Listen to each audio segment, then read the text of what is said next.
I'm Joshua. I'm here for Project Wellness Company.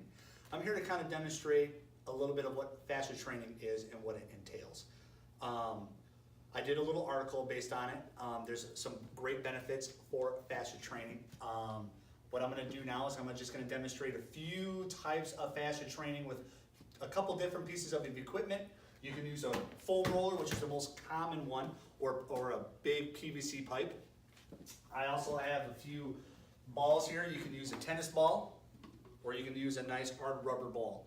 The purpose of this is to work the fascia in between the skin and the muscle to allow more blood flow, which would help alleviate soreness and helps pump through nutritions into that spot of where you want to work.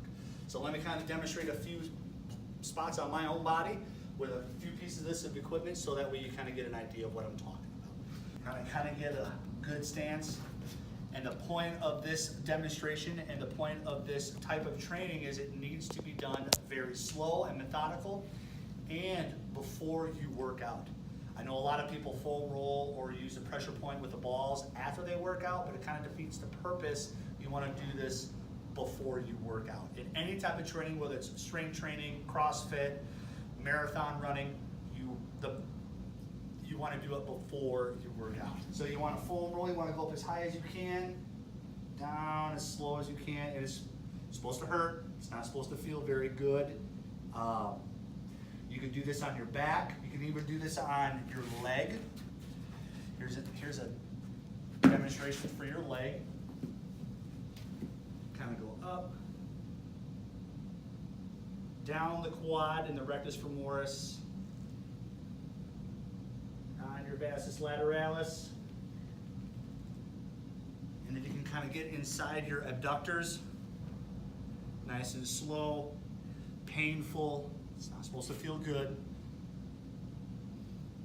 For those tricky areas, your bigger muscles like your legs and your back, a foam roller really works really well. For those other smaller muscles like your chest or like a shoulder impingement, a tennis ball or a rubber ball works really well.